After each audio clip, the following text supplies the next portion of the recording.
So early voting is in full swing as New York City is set to elect its next mayor, and new data shows a record number of people, more than 200,000, casting their ballots so far. Democrat Zohran Mamdani still seen as the front runner despite lukewarm support. God damn, CNN still got some fucking dog shit audio. Party. How is that possible? We have CNN chief data analyst Harry Enton with us now. All right, Harry, put the turnout into context for us historically. Yeah, I'll note a historic little anecdote, which was my mother voted early. If my mother's voting early, you can vote early too here in New York City. But let's take a look here at the numbers, what we're looking at so far. You know, in 2025, we're looking at, look at this, already north of 220,000. The entire 2021 campaign only had 170,000 people turn out early, and we're only 3 days into this thing. I think we might be looking at the highest turnout in a New York City mayoral election since at least 2001, which of course was a close affair between Mark Green, the Democrat, and the Republican Mike Bloomberg. And you might have to go all the way back to 1993, when of course David Dinkins, the incumbent mayor, was defeated by Rudy Giuliani, the Republican. Harry, who do you imagine is benefiting from this high early turnout?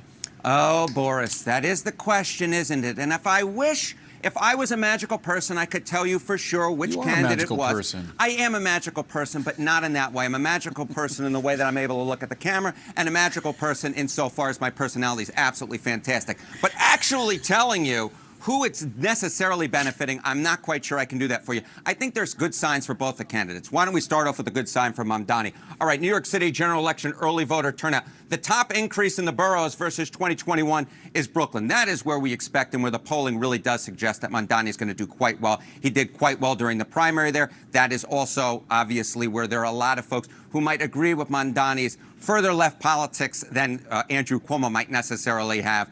So Brooklyn being high in the turnout, that's good for Zohran Mamdani. Now, if you're looking for a good sign for Andrew Cuomo, why don't you look at the turnout by age group? All right, this is 2025 New York City, and the largest early voting age group. In the primary, it was younger voters, those aged 30 to 30. I'm witnessing more and more people are just obsessed with Zohran like an attractive celebrity. They are willingly ignoring his backtracking on progressive positions like Palestine liberation. Only time will tell. Only time will tell. Only time will tell. Because I don't think he is backtracked. I think he's tried to re-triangulate his message, and at times he's actually stepped on landmines for no reason. I do find it pretty crazy that people are looking at his candidacy as he is under an unimaginable amount, a metric ton of Islamophobic hatred that they are trying to repackage as like a wave of anti-Semitism, as they tried to like hit Zohran on this issue because he's Muslim, and then make it seem as though this is what the voters are actually fearful of, and present that as like an Israel issue. People on the left sometimes find themselves thinking, no, there is a reason for it. There's a reason for it, and that's because he's betraying his anti-Zionist roots or something. That was the top group in terms of turnout in the early vote. Now look at this side of the screen. Look at what we have here in the general election so far. I hate the fucking Dem voter base. The candidates always need to be the absolute best. And check off every single box is so fucking annoying. That's not even true. I think the Democratic voter base is a lot more forgiving of blemishes on people's track records nowadays than ever before, especially if they present a left flank position. Whereas the arguments that we're having currently is amongst the left, people to the left of Zohran Mamdani. And I would go so far as to say that the only the Dem base do not have these kinds of considerations for white people. It is very clear. The only reason why this is even a point of concern or a point of contention is because Zohran is brown. Okay, not that it matters. You have to work. You have to work on it. You have to do your very best to present your policies in spite of everything else. And Zohran Mamdani knows that. It's actually early voters who are making up the larger share of the early vote so far. 65 to 69 is the largest group. That, of course, is a group that Andrew Cuomo is expected to do very well amongst. He's expected to do poor among younger voters. So the fact that older voters are turning out to vote so far, that is a good sign for Andrew Cuomo. I won't tell you, though, which age bracket my mother belongs to, because I'm very young. She could be very young, too. Yeah, very young. Magically. Yeah, here.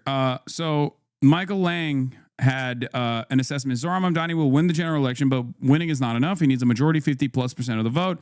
a symbolic statement of broad support spanning all of New York City's 350 neighborhoods. Here is Mamdani's path to a mandate. Get it? Mandate. Because Mamdani. Okay, sorry. Let's move on. I present to you the Commie Corridor Senior, the Commie Corridor Junior, Open Doors, the Capitalist Corridor, No King's Marchers, MSNBC Viewers, the Black Belt, the Anti-Commie Corridor, the Forgotten People, Archie Bunker's Descendants, and Swing States.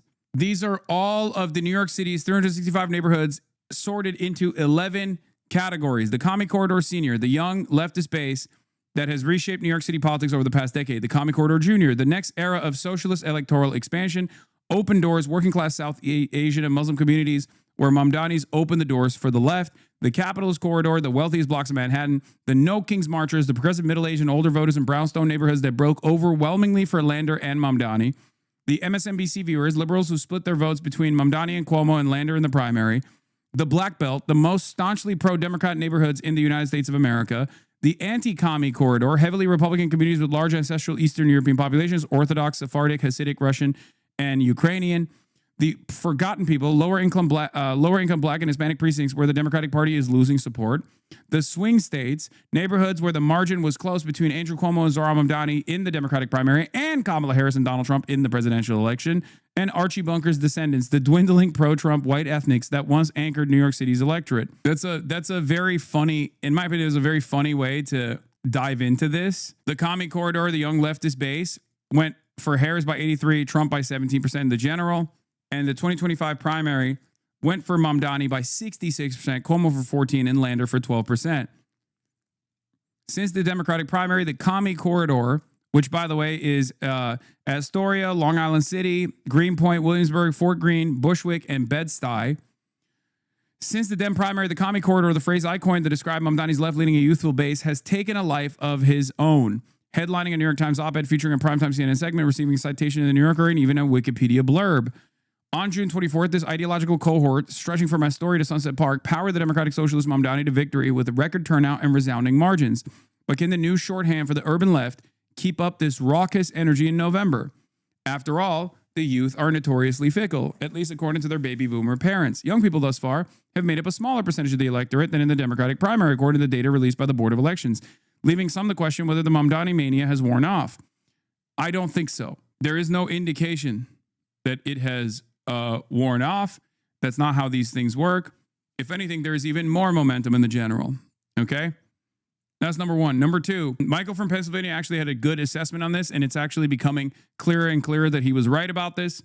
He said that early voting usually tends to favor, in the first couple of days, the older demographic of voters, and then throughout the early voting, according to previous patterns, it starts moving in the direction of younger voters. And it seems he was right about this because younger voters are now increasing their turnout in the last couple of days. Obviously, there's still time. We shall see. But in a bitterly contested and higher turnout general election, the Commie Corridor will have less influence than a closed Democratic primary. Mamdani did an excellent job of maximizing his base, but how many more untapped voters are there left? The electorate estimation is 14 to 18%. Zohran needs to win almost 80% of the vote. 75% is pretty good too.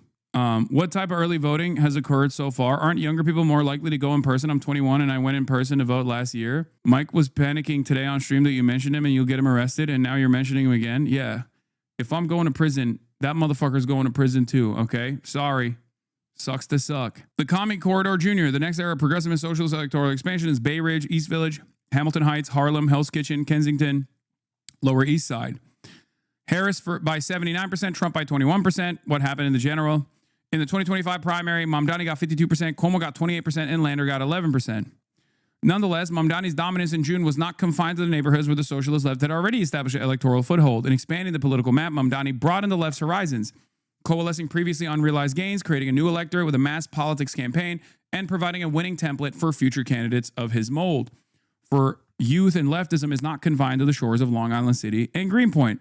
Zohran needs to win 2/3 of the vote here. Throughout the hip and happening blocks of the East Village, Alphabet City, and the Lower East Side, Mamdani routinely eclipsed 80% of the vote. Across bustling Hell's Kitchen and gentrifying Hamilton Heights, the charismatic insurgent seldom lost a precinct.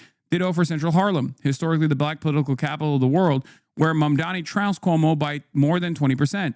In Bay Ridge, a diversifying middle-class community at the end of the R train, Cuomo won 5 precincts. Mamdani won the other 35. None of these neighborhoods where the Democratic Socialists won handily have any DSA elected officials. The South Asian and Muslim communities, obviously Mamdani did a pretty decent job.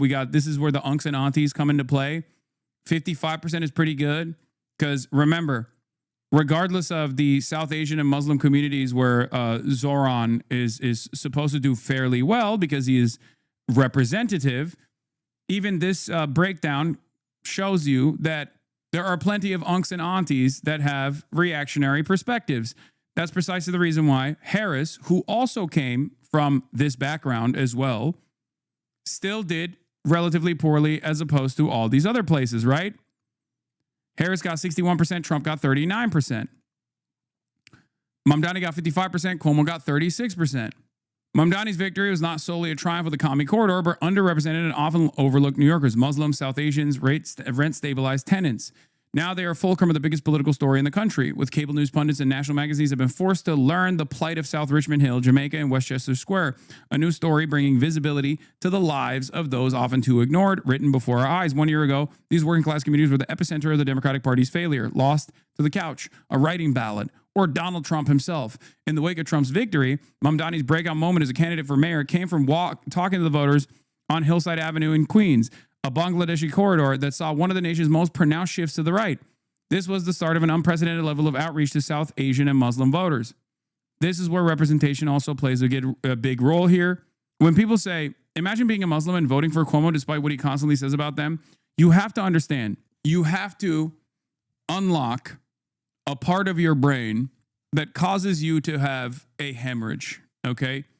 If you want to understand the mindset of the median voter, you have to literally bludgeon yourself with a frying pan over and over again until you have lost object permanence.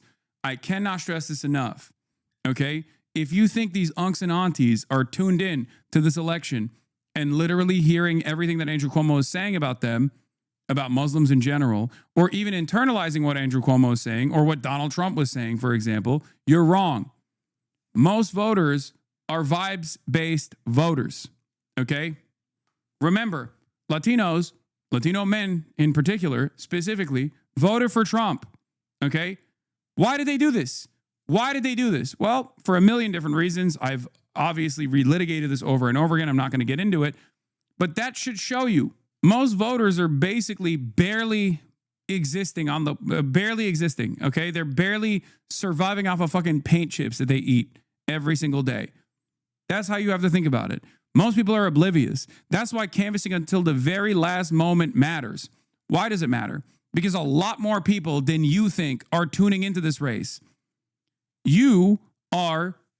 This community is the worst place to understand the mindset of the average voter. Why do I say this? Because this community was aware of Zohran when he was polling at fucking 5%. I interviewed Zohran when he was at 5%, chat, in a crowded primary field with 16 other candidates. Do you think the average voter had heard of Zohran Mamdani? Even the average progressive voter had not heard of Zohran Mamdani at that point. Many of you encountered Zohran Mamdani for the first time at that fucking, in that exciting one-on-one media opportunity. We are not normal. We are not normal. We are abnormal, okay? We are fucking abnormal. You have to remember that. At any moment, if you think the average voter is even remotely as tuned into whatever the fuck's going on in any number of different races all around the country as you are, or as we are in this community, you are wrong. You will find yourself in the throes of delusion. This is also the reason why I always say you got to dial it back when you're talking about certain issues, when you're talking about certain things, or when you disparage candidates immediately if they like marginally change their position in the direction of like the median voter somehow. Yeah, there are multiple canvassers of Zohran saying they still barely knew who he was and they're just tuning into all this now. Of course. Even when you have 100,000 door knockers like Zohran does, 50,000 in the primary, which was an impressive number, 100,000 in the general, which is unimaginable, right? For a mayoral race, there are still going to be plenty of people who are oblivious. I still remember when he was sub 10% of my group in Grand Army Plaza were Chapo Trap House fans, Gramlow fans, and Hasanabi heads. Yep. Young, even. Right? So, see what I did there? Okay, Mamdani, though, he's still the favorite?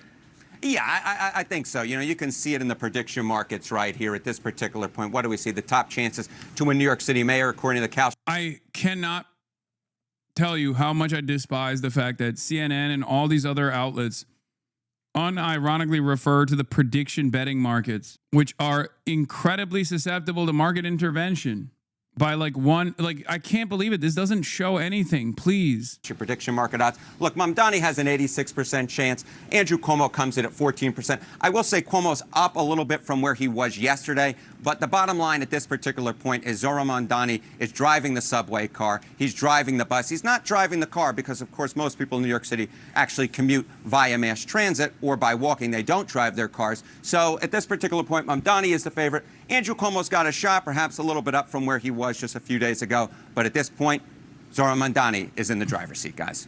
A magical and... Okay.